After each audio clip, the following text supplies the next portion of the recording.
This is Michael Sorich, the voice of Don Kanonji from Bleach. May the spirits be with the CFG Gamecast. Mwahaha!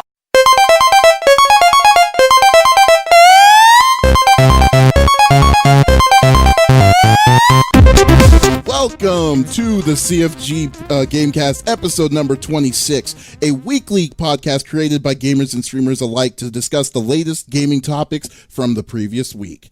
We stream a new episode on the weekend, Saturdays or Sundays, and release it on podcast services like Apple and Google Podcasts, Stitcher Radio, and Podbean. So show us some love and follow us on, or check us out on our website, confreaksandgeeks.com, to not miss an episode. I am Mr. CFG himself, Davis Green, and with me today are two amazing co-hosts that I always like. I have on the second seat, Flexiss, just flexing strong as always. How are you doing? I'm doing great. Thank you for having me as always. It's wonderful being with beautiful people. Yes, that's How always. are you doing today? Oh man, I am going good. I am kind of running a little bit low right now because I've been doing overlays, advertising. I've been even talking to you off the stream on the different ads I've been pushing out. Like I think I've done like 3 or 4 different ads in a short period of time. But yeah, definitely looking forward to it. So anything new, anything coming up that you're wanting to sport out? Well, obviously my internet's fixed, which is great because that means we've got some good streams coming up this week. Oh yeah. So for sure, confirmed streams for this week. Halloween night, I will in fact be doing a stream, not necessarily spooky, but it is going to be starting my training for North American Regionals, which is a big Street Fighter competition. So I'm looking forward to that. In addition, I'll also be hosting my Ladies Night stream that I do every week, where we have a group of women that come together and we all play and practice fighting games together. So definitely looking forward to that. Awesome. That is so good. I'm going to definitely swing by and check your stuff out. Also check out Flexiss's training vids, or even just in general, when she plays Street Fighter 5, it's always a fun time to just be in the community there. So her Twitch is right there, Flexiss__. And also I got the 5-star general of the itty bitty Smitty committee. I got Smitty in the third seat. What's up, my friend? What is going on, brother? How are you? I'm doing good, man. It's good to be alive as always, man. How are you doing? Doing well. So I had an issue Friday where I passed out and left my stream up for a good 3 hours afterward. I passed out so hard. I went hard in the paint. It was a lot of fun though. Tried to play a little bit of Home Sweet Home. That didn't work out so well. I was too crunked up by that point in time, so that didn't work. But we did get a little COD. I don't even know if I actually played video games, to be honest. I remember doing a lot of talking. Things kind of got blurry for me. It was a good time. It was a good time. I just been playing a lot of Modern Warfare. I gotta say, man, I'm really enjoying that game. It feels good. It feels right. We got a campaign back. That's been nice. So I've just been enjoying playing that and just chilling out, man. I'm excited. Funny. I know that we've got here in a couple of weeks we've got the Extra Life charity 24-hour charity stream down in Arizona that we will be attending, that we will be at and whatnot. So you guys should definitely check that out. There'll be more promotable stuff that we will put up as well. So yeah, it's been good. It's been good, man. You just basically just took what I was going to say next, but that's pretty funny. I'm sorry. I realized when I put that up, I realized that you were probably going to talk about that, and I was like, crap. I was like, let's go ahead and get off that. Well, I'll do it. Great minds think alike. I'll do it anyways, but just letting y'all know. But I do want to say on Friday night when you were doing the stream, I was just like, oh, you were installing Call of Duty, but I saw that Call of Duty time it was going to take forever, and then I saw you and I saw your girl, and I was like, man, there is no way he's going to make it by the end of that time, because you were already gone, and that was so funny. Yeah. But it was good, bro. But that was me. That was definitely a rare moment for me, that's for sure. Oh, you gotta check out Smitty's content. It's always, when he does stream and he's playing games and stuff, it's always a good time. So check his stuff out, Smitty2447. And like he said before too, in 2 weeks, November 9th. Normally it would be November 2nd, but because of schedule, we had to move it up another week. So November 9th, we are going to be doing Extra Life for kids. It's a charity event, 24 hours of streaming.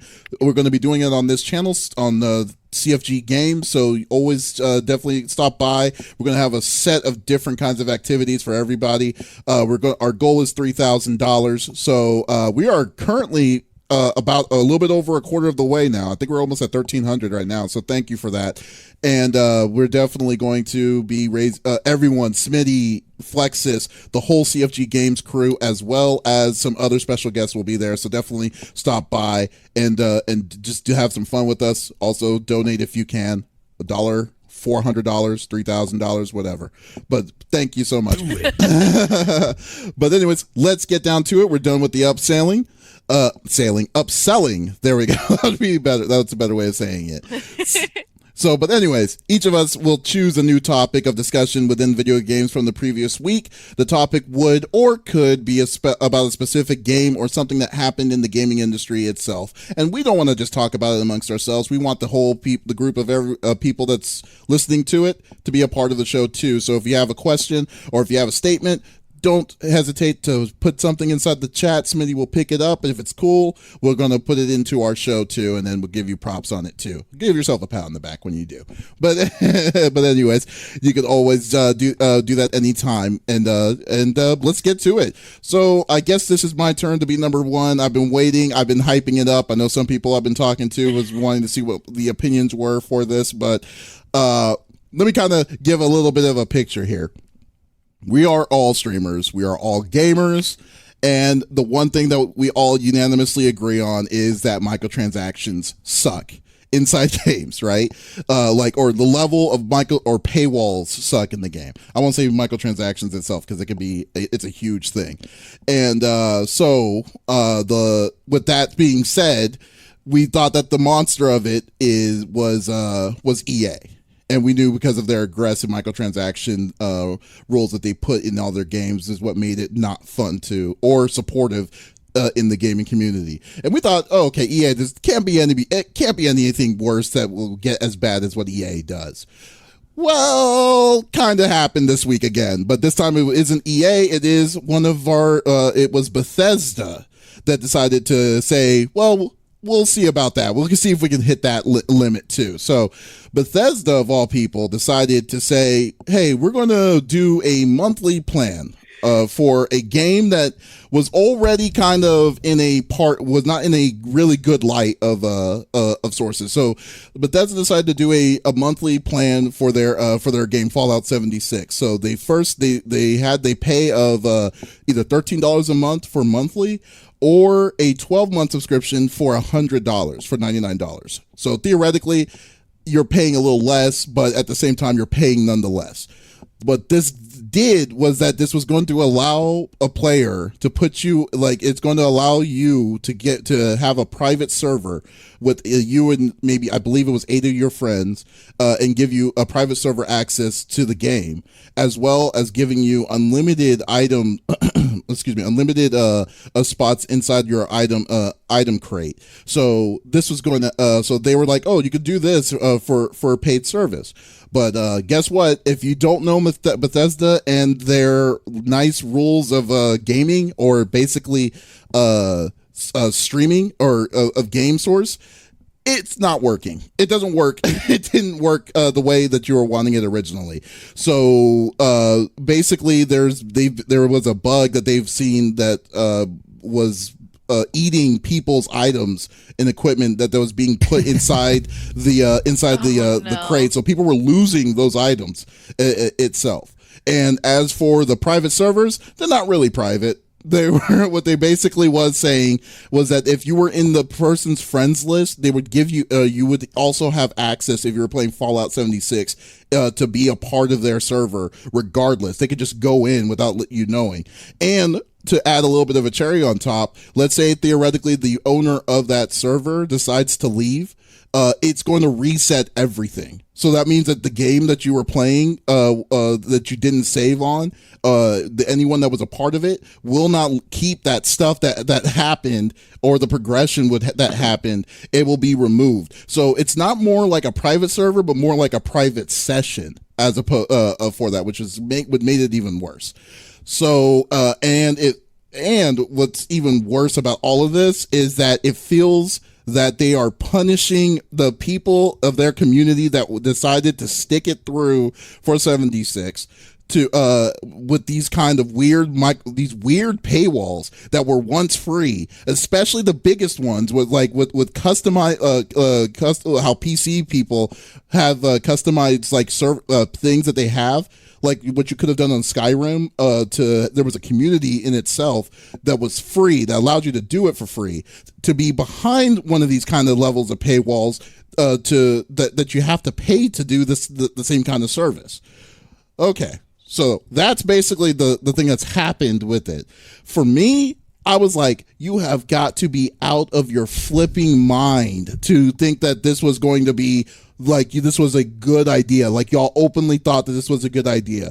You initially said back last year when 76 first was coming out and you were doing with your PR thing, because we were there for that. You said that the DLC, all these extra features, the update patches and stuff like that was going to be free. Then, not even a year when the game comes out, now you go a full 180 split on a mediocre game, and you're going to tell the people that are keeping the game alive, we're going to put a paywall for you to get these kind of access that doesn't even work. I mean, are you freaking kidding me? I don't even understand. I don't please allow me to understand the way this kind of logic to make me think. Now, I'm going to play a little bit of the devil's advocate here. I'm sorry to kind of stretch out a little bit on this, but like, I will say I see what you probably are getting at. When I think logically, the games that are coming out soon from Bethesda's side, the next one, if I remember correctly, I could be wrong, is going to be Doom Eternal. And that's got pushed back. So you have probably about a year of nothing. And then yet you're needing to get some sort of outside sources, and that's probably what y'all thought about. But other than that, even if it was, that's on y'all. I mean, you cannot punish the source of a game that's not even mediocre. It's just okay. You know, that kind of deal. What are y'all's thoughts about this? Because I'm kind of getting pissed when I'm thinking about it. I don't even play the game. All right, I'll take my turn first. So Retro Lag in chat actually made a good point. He said, "I'm telling you, it's because of the money they spent for the game and have yet to make back." I think that's probably why, is because they're losing out more money than they're making from than they made from the game. And as somebody who is a diehard Fallout fan, and I played Fallout 3, I played New Vegas, I loved 4, and I always see the positive in the games. Like 76, I even saw the positive in that. Okay, I get that, there's not a ton of lore, this or that, and I'm enjoying it, playing with my friends and having that opportunity. But this, I think, takes it just too far. I think they're trying to milk the money cow that's already dry.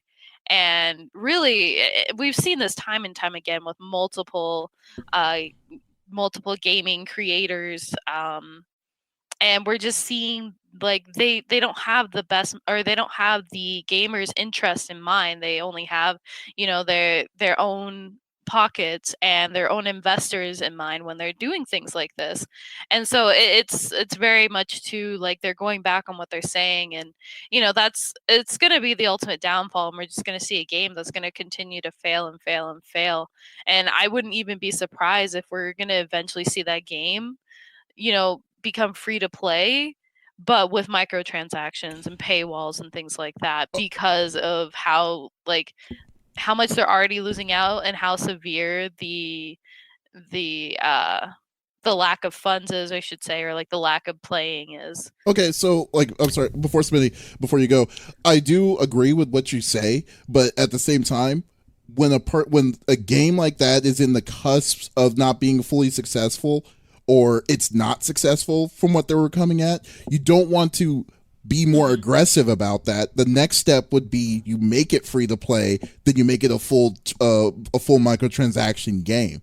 Not to do what they're doing. It feels like they're going backwards on that. It's kind of like if someone, hate to bring back Anthem, but if Anthem decided to say, oh, no, we don't have a game, the game is gone to crap, and then the people that are still making it, are still playing the game, they decide to put a paywall, like a $10 paywall, a monthly paywall from what you do have, to to see if they can get more money out of you. It's like, are you freaking kidding me? No, people are going to get pissed about that. You would need to make it free to play, and then pay, say $2 for this or $2 for that or something. Not saying that that's even better as it is, but I guess that would make the best case scenario, I would say, to do it. Okay, I'm sorry, Smitty, what were you going to say?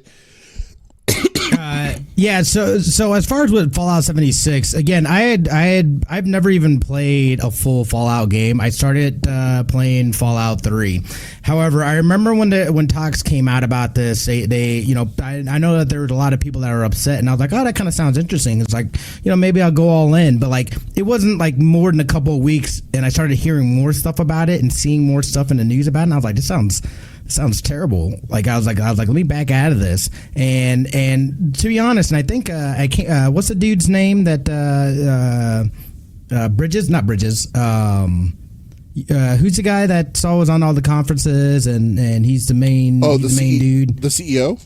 Yeah. Oh, I don't know. I can pull his name up, but you can continue on. I'll let you know. Yeah. Whatever his name is. I mean, there was an interview where he was basically talking about, we realized that we released a subpar game, this and that. It's like literally they just threw out this trash game.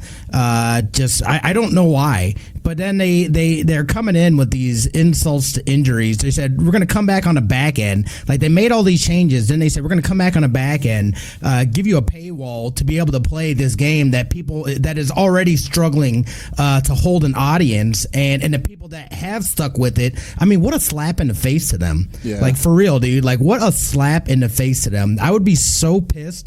I would just be, you know what I mean? It's like I can no longer support this. Like you guys have crapped all over your fan base.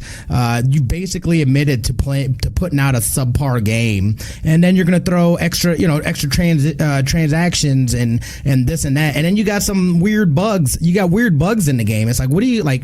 To me, it's disrespectful, and really the only way to hurt companies that are doing things like this is it's by getting their pockets and attacking their pockets and not purchasing their games and making them go back and rethink how they're going about stuff. But I mean, this to me is insulting to a whole fan base. And again, I'm not really a Fallout. I haven't really played them, but I know that they have a pretty big fan base, and it just seems like a slap in the face to me. Oh, you're right. Newbie Juan Kenobi did say it was Todd Howard is what you were talking about.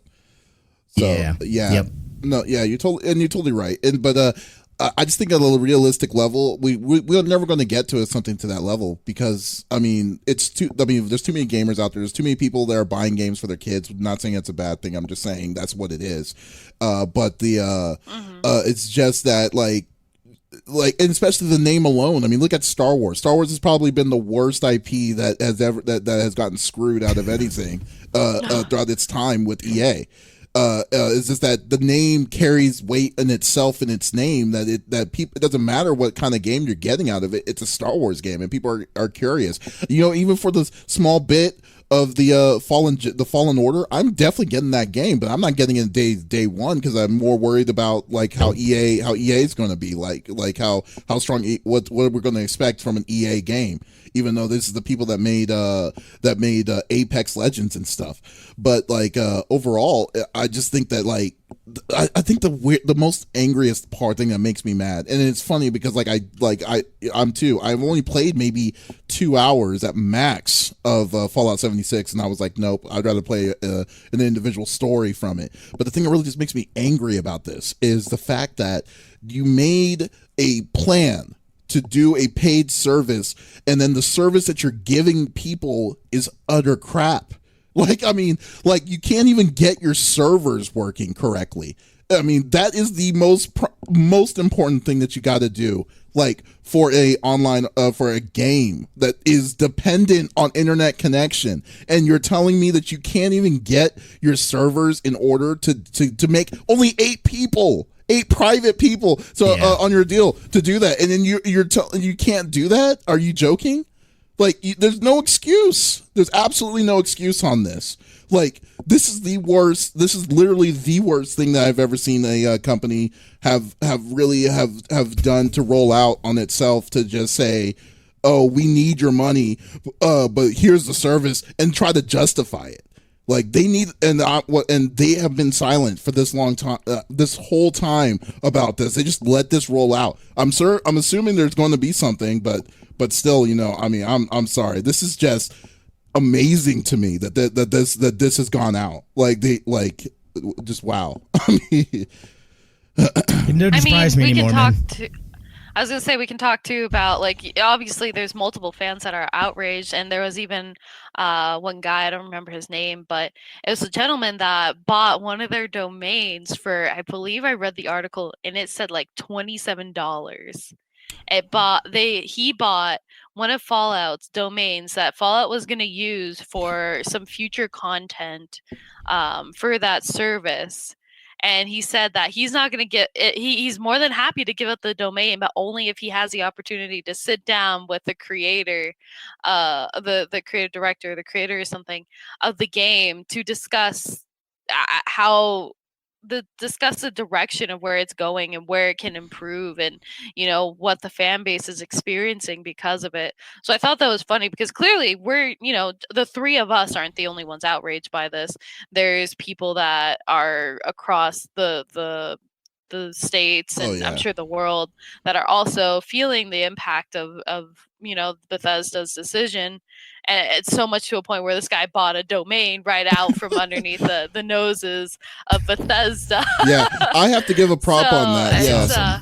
No, you're totally right. What's even weird to me is that funny. Oh no, you're totally right. And what's weird to me is that usually when companies have these kind of plans that they're going to roll out, they do this months in advance, and it just feels like this whole thing that was implemented with Bethesda just feels like this was something that was just woken up Saturday morning. Someone was maybe waking up, maybe making breakfast, and just said, "Hey, I wonder if we're just going to do a paid service. I wonder what we could put in that paid service. Oh, these two things. Okay, let's just get that done on Monday." And then for the guy to do this, which I have to give props to that dude, that to just to have the foresight to say that this was going to be just a total crap show.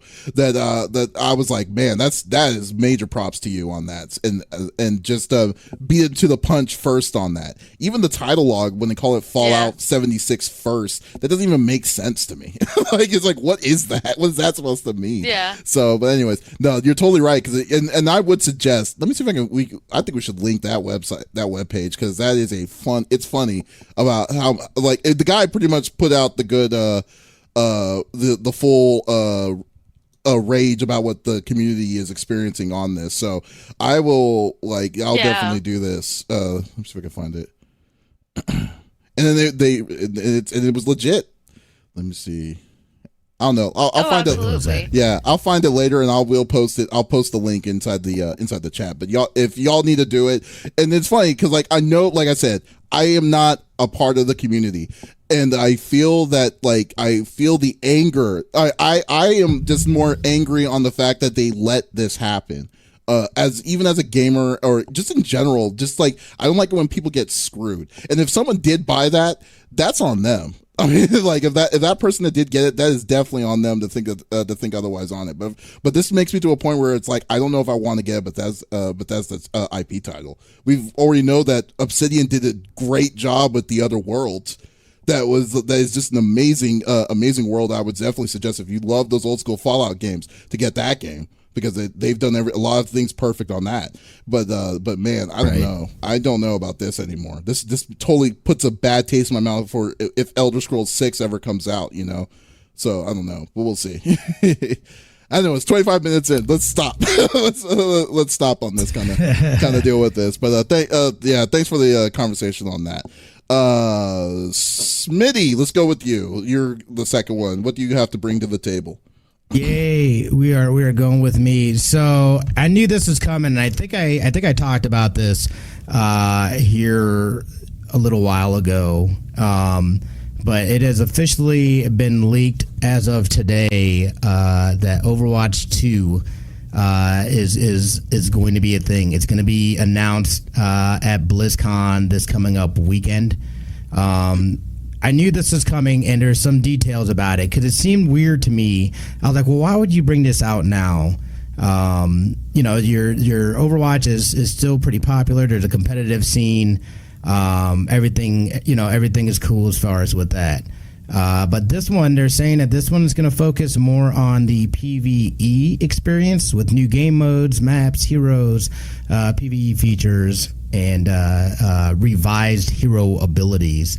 So I'm curious about what that means. I've heard something about it possibly being like a prequel to Overwatch, because there's some talks about young Genji and whatnot, but I'm super pumped about this. I think this is, and if you play any kind of Overwatch, I know that I really enjoy the lore and the PvE stuff that we have gotten to play so far. So I'm excited to see them expand. This is what the logo I believe is supposed to look like and whatnot.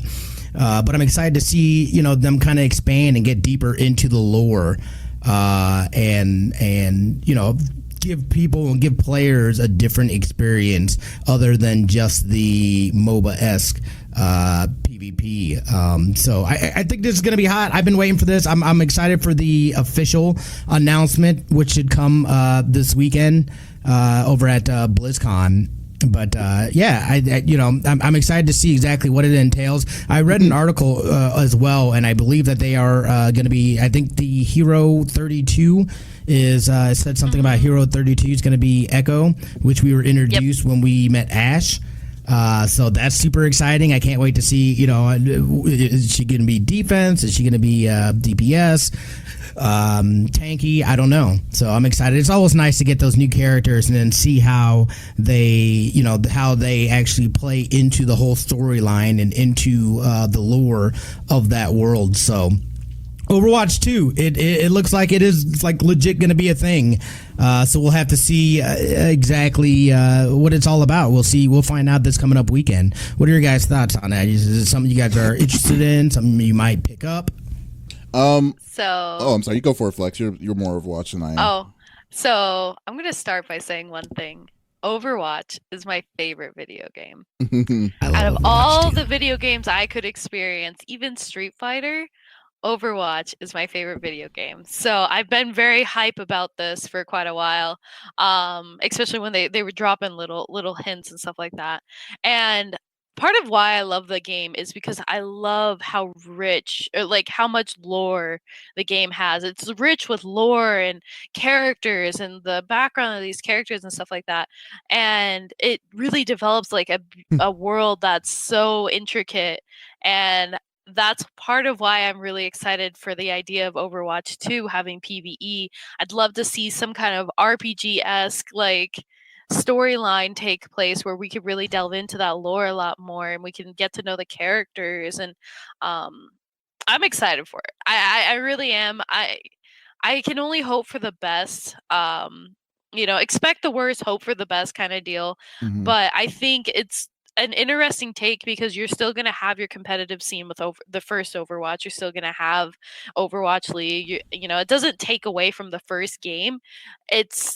I feel like it's just like an add-on almost to it. It's a different game mode in itself. Okay. But is if it more story oriented? Create enough content for it, then I can understand why it's worth making a second game. Is it more okay? So you said this was more PvE, right? So is this more story oriented? This isn't more like how arena based the first one was, but more like they're going to just push more on the background story of the game. That's my understanding, and it's gonna be focused more on the PvE game modes and things like that. There is going to be PvP in it, but I don't know if it's going to be like your traditional what Overwatch is. It might be a different form of PvP. They also announced too that they were looking at I can't remember. I gotta look for it. But there's also going to be a new game mode that is introduced into normal Overwatch here this weekend as well. So I'm curious to see what that's all about. I mean, just like I will say, I don't play a lot of Overwatch. When I did play it, I thought it was a fun game. I definitely do. If they're going to add, and I know the thing that really makes Overwatch different than other arena based games, because this kind of Overwatch kind of reminds me so much of what's it called, the Team Fortress. That's what it reminds me of. Team Fortress 2. Yeah, Team Fortress and Team Fortress 2, and I loved playing those games too. But like, the big thing that keeps them really apart is its story. Like, I never really thought that there was a big. Personally, I never thought there was a big deal of Overwatch's story. Like, I know how in depth it is, but you don't need to know the story of anything really to not enjoy the game. And for me, like, if there's a good story that's going to come up behind it, and even amongst all the issues that Blizzard is currently having with, like, with the backstories and stuff that's happening for their IPs and stuff, they know how to make they still definitely know how to make a good story.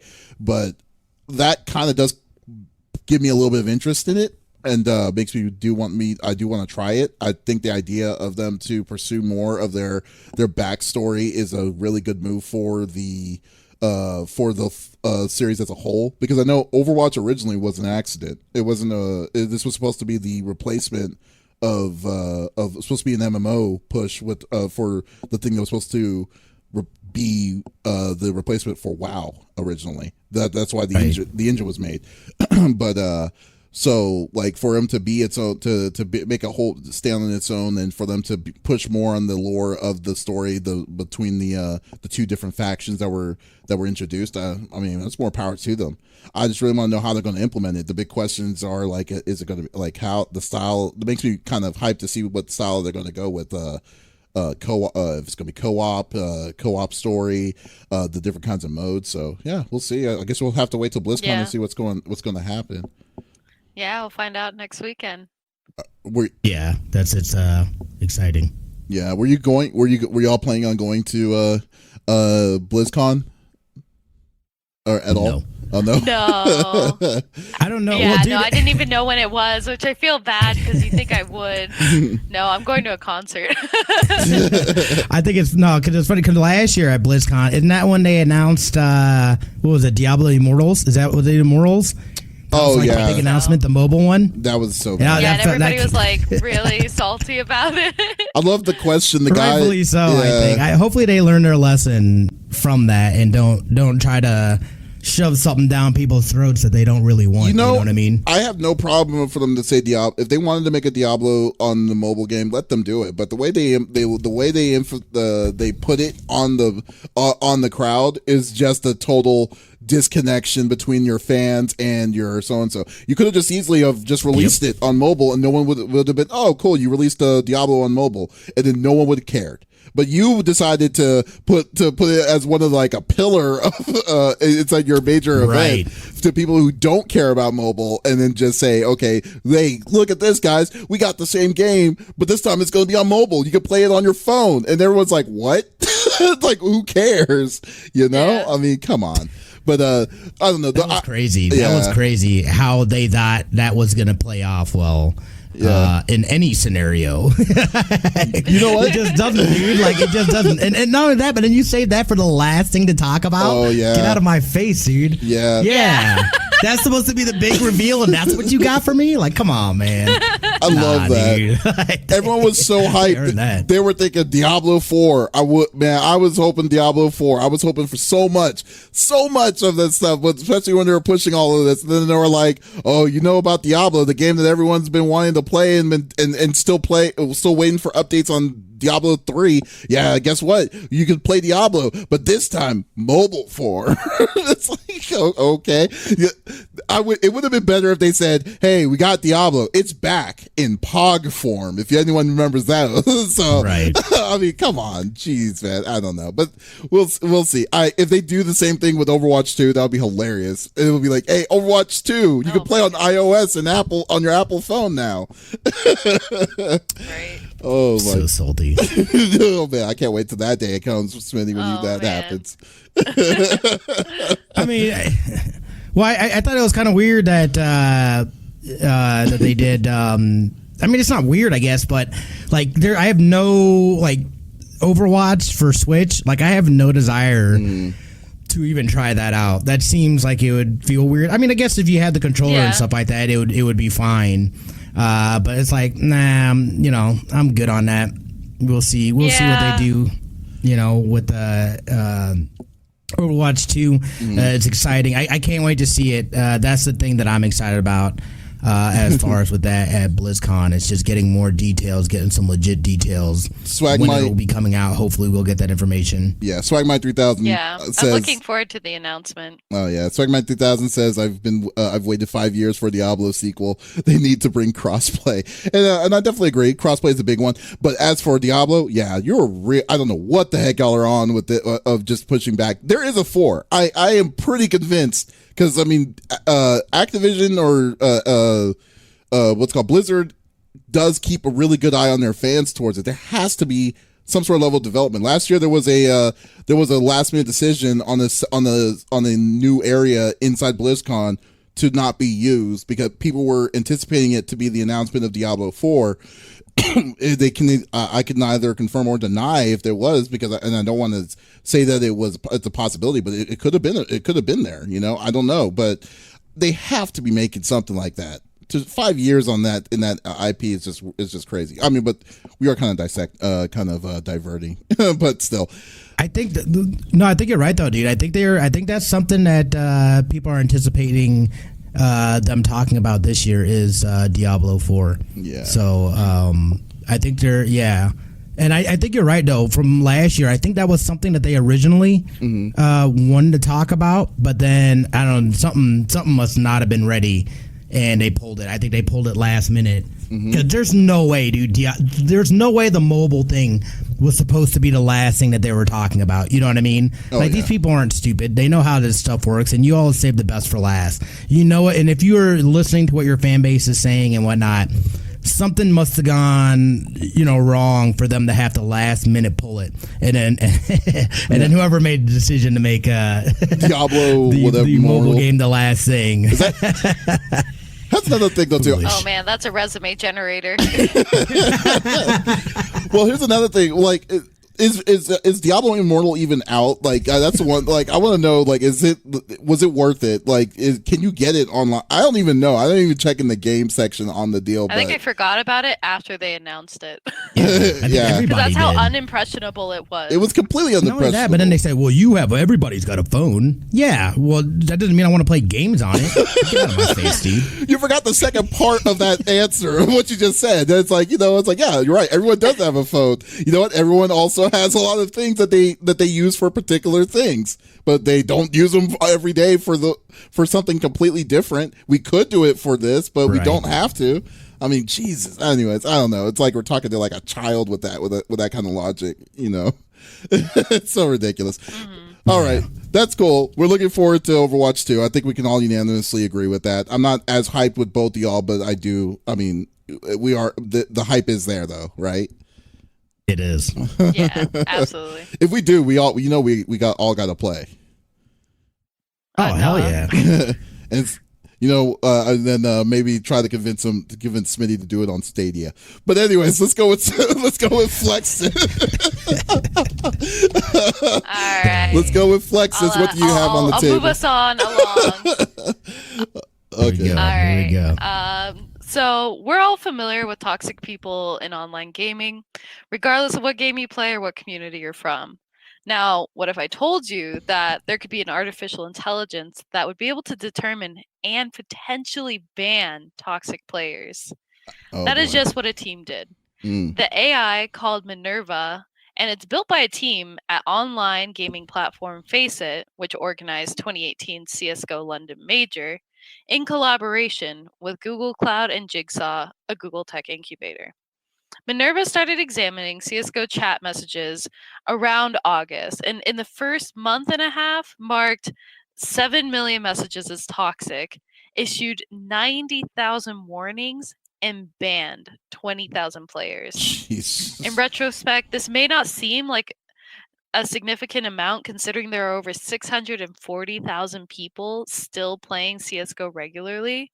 However, the number of toxic messages reduced from 20% between August and September while the AI was in use, and the number of unique players sending toxic messages dropped by 8%. With such drastic improvements in gameplay, I'm curious, do you guys foresee this activity implemented in other games in the future? And if so, what games do you suspect will I don't want to say succumb to the to Minerva, but would have a similar implementation, because we all know like toxicity is the cancer of many gaming communities. Mhm. And of course, there's one thing when you're trolling and you're goofing around and you're smack talking and stuff like that, but it's another thing when you're purely being toxic. So I clearly we're seeing an improvement in the gameplay for CS:GO, but I'm curious to see if other gaming companies and other major games are going to implement something similar, if not implement the same thing. So I want to know what you guys think and what games you think might need this implementation. Every FPS. Every FPS is like, yeah. I would say it's League of Legends would probably shut that game down if that was the case. Like, but man, I don't know. Yeah, I don't know if I like the idea of AI. I feel like it is definitely of like, you know, like what is it constituting as like toxic is where it comes to. Yeah. Like if they can there needs to be some transparency as far as with that, just to see, you know what I mean, what on the back end, what does it look like? How is it differentiating, you know what I mean, somebody that's being toxic and somebody that's just dicking around with their friend or something like that, you know what I mean? Yeah. I could see it being a thing though, especially with the success of it. I know that you know, the toxic communities, especially in these games, in a lot of online games, you know what I mean. You have that, so it'd be kind of nice to see some of that added protection. I would love that. But again, you know that there's going to be some negatives and some drawbacks. We just don't know what that looks like quite yet. I think, absolutely. And I mean, this. Oh, sorry. No, what were you gonna say? What were you gonna say, Flexiss? Oh, I was gonna say, you know, this was just implemented 2 months ago, and we've only seen it occur for about a month and a half, and so we're not seeing like the true effects and the true drawbacks yet. It's kind of almost like in a testing ground. But I'm curious, you know, like you guys said, what the criteria is for what they're deeming as toxic. You know, is it certain words or phrases? Is it reports? Is it like the way that they act within multiple games? Like, are they going idle in multiple games? Are they, you know, getting reported a bunch, so on and so forth? So I'm definitely really curious to see what their criteria is deemed as toxic. Right. And I mean, like, I want to know by understanding, since this is an algorithm essentially that's really proving all of this. And like situationally, like let's say me and Smitty decides to play a game of not Call of Duty, but of Overwatch. Doesn't matter even if it's Call of Duty or not. But and then we have a way of talking to each other that could seem on the outside as toxic, but it could be playful. Yeah. Now, could that also count against you? Like what Smitty says, there needs to be a source of transparency towards what they're talking about when it comes to that kind of to that thing, because it's never white or black. There's always a gray, and that's where you're wanting to know, like, yeah, you're right. But like some of these people, like I would say specifically, I mean, like just completely derogatory, or just because you already know how to. Everyone who's a gamer or have played online will understand that there's that one person that it's never their fault. It's got to be one of their teammates' fault, and then they make it a living hell for them to be like, you know, wanting to play the game. In those senses, yeah, I can easily understand what. I hope that it can catch that easily, but like, yeah, I would need more proof than just the 2 months itself from something like that. The idea is amazing. I would love that, because like nowadays when I play online, I don't play with. If I ever do play on a group, I don't even go on their voice chat. At all, because I already exactly because like I just said, okay, it's like if I don't know you, I don't know like the kind of person, and then if that person's either, I mean, even if the person's like, you know, totally like, there's those times when you're playing a game and they're like the first thing they say is, I'm so wasted, or I'm so drunk I don't even know what I'm doing and stuff like that. It's just like, you know, it's like I don't care if you are, that's on you. But I just want to play the game just to either ease off stress, and then and let's do it. So that if the way to ease off stress is not listening to random talking like that, so be it, you know. Yeah, I guess like the big thing for me is again understanding the criteria, and I work in IT and I have a pretty general knowledge of like it's a general consensus that AI is not perfect. AI is actually really stupid, and that's why you need human intervention involved with AI. So I'm curious what the ratio is if they're like if they have somebody who's fact checking or checking through to ensure that this AI is working as it should and it's correcting the behaviors that it should appropriately. I'm curious how again, it comes down to what are they measuring, how are they measuring it, and what are the outliers, what are the things that they're including versus excluding. Yeah. So that's kind of my thought process, and I think that would be the follow-up questions like with this. But I think overall I'm more supportive of it because it's a good implementation of upcoming technology versus like the mass reporting and stuff like that. And that's the thing too, is like people will report other players in a toxic way as well because they'll say, oh, this player was being toxic, when in Right. actuality they're only doing it to get the other player in trouble, even though that player may not be doing anything. Yeah. So I'm curious, like obviously I feel like it was implemented to kind of alleviate the team that has to go through the reporting and has to go through all the cases and so forth. Yeah. So I was thinking about sorry, real quick, Goat Manish from the chat says this AI only looks at chat messages, so text. If it went to voice chat, likely they'd be using behavioral analytics on it, which is a large part of my job, something I'm qualified to talk about, which would be listening to tone and spacing in conjunction with words. I think it's a good first step. I think all of us as gamers know that it's a very real thing. I think an unsuccessful campaign at was I don't know if you guys remember the Bully Hunters thing and whatnot, but that was an attempt. What is the Bully Hunters? Look, I mean, I don't know what the hell that was, to be honest. But it was originally supposed to be an attempt to kind of fight online bullying, but it morphed and changed very quickly. However, I'm glad that it's something that people are looking at. They're trying to tackle it.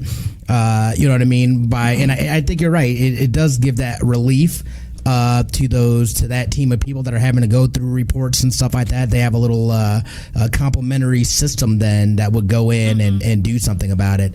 But yeah, for me, it's definitely a step in the right direction, and I can support that. Obviously, it's not proven yet. They're still building it out, and it's very much in a test phase, it sounds like.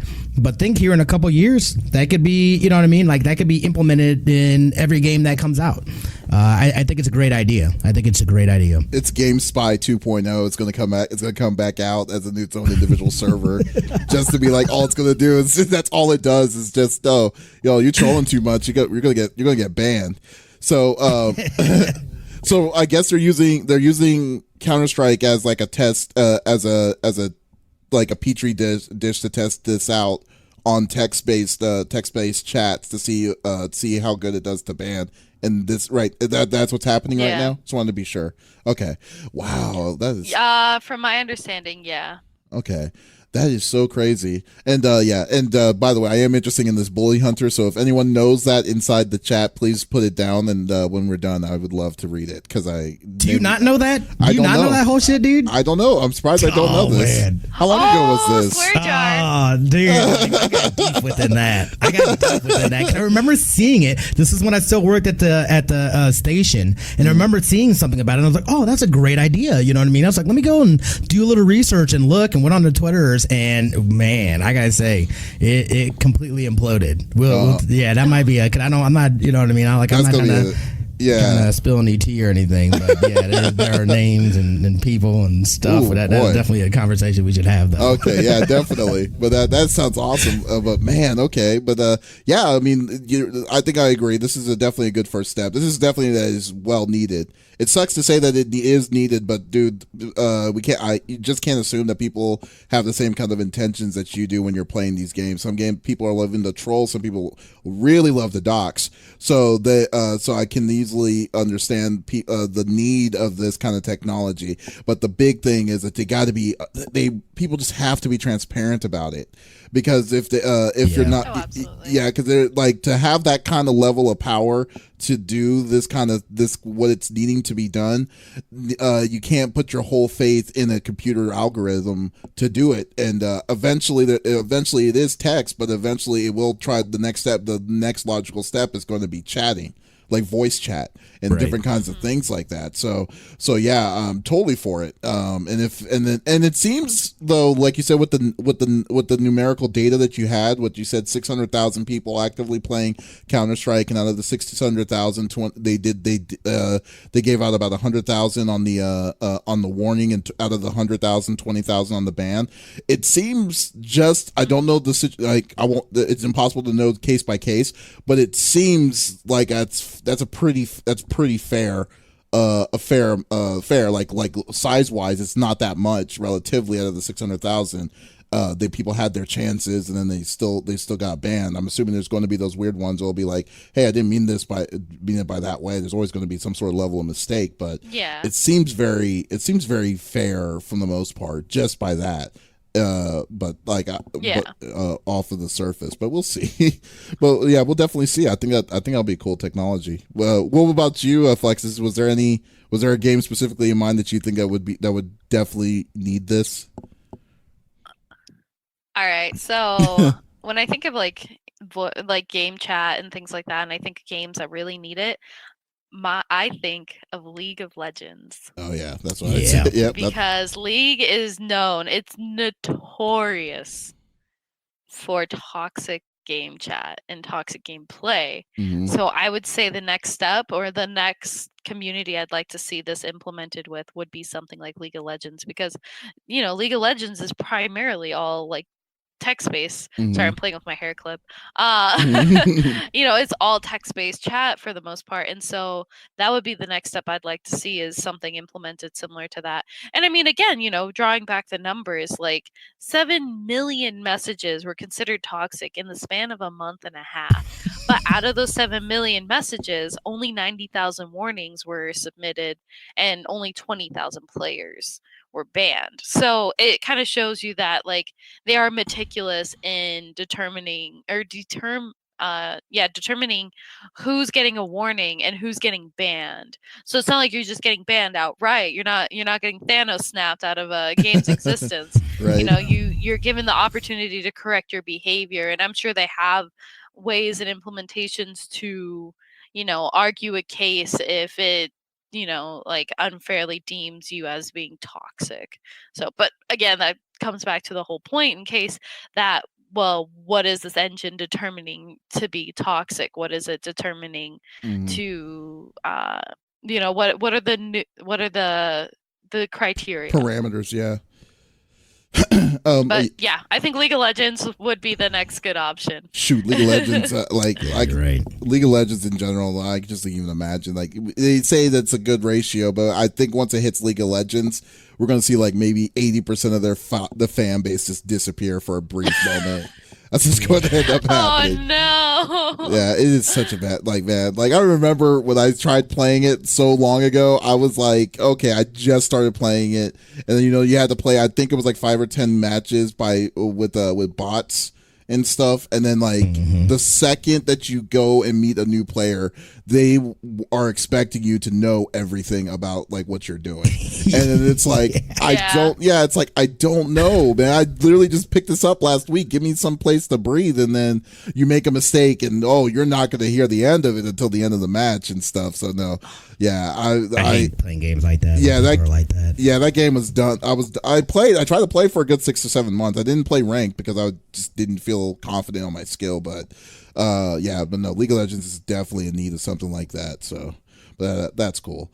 All right, man, that was a great episode, guys. I definitely appreciate that, as always. And we're going to stop it from here. So you can always watch. This is episode 26 of CFG Gamecast. We're going to be showing it off on podcast services tomorrow. But in the meantime, Flexiss, is there anything you're wanting to? Are you going to be streaming anything this week that you want to let people know about? So you can catch me on stream for sure tomorrow. I'll be doing my ladies' night. You can catch me at twitch.tv/Flexiss___. So ladies' night tomorrow at 6 p.m. And then you will see me Halloween, which is in a couple days here. I'll be doing a training stream with the lovely Peach on. So you'll catch me there, and just wait. You can obviously catch me at my stream, and you can also see the announcements on my Twitter. And for Twitter, it's just Flexiss. Awesome. And Smitty, what are you up to this week? Not much. I was thinking about streaming after this, but I'm probably just gonna play games. I'm still a little rough, so I'm probably just gonna rest it out. And then the Extra Life down in Arizona. I'm excited to get down there, hang out with you guys IRL, and raise some money for the kids. For the kids. Yeah. They need to make a hashtag for that. Hashtag for the kids with like 5 eyes, maybe with E's. I don't know. That would be nice. That would be nice. Oh man! All right, great, good deal, Smitty. And then also you can always check us out, CFG Games. We are a variety streamer with a group of other people, so it's not just me. It's also another set of like really awesome dudes like Vin, aka Lucentai, he's just in the chat, as well as Wilbo64, and also we have a giant crew of reviewers on our site. So 2 things: you can check either our website, confreaksandgeeks.com. We do a lot of different gaming reviews. We go to a lot of different conventions, and we do a lot of different kinds of awesome interviews. So check us out on that website. And also CFG Games. Today I am going to be playing the HD remaster of Ghostbusters in about an hour or two. Yeah, so so definitely check us out a little bit later on that, because I am if no one knows me, I am a huge Ghostbusters fan. I love the game when it came out on the PS3, and I am going to play it again because I need to platinum that son of a gun. So we'll see. So definitely check us out. Everyone, I thank you for coming by. Thank you for being a part of the conversation, and we will see you later. So y'all have a great night.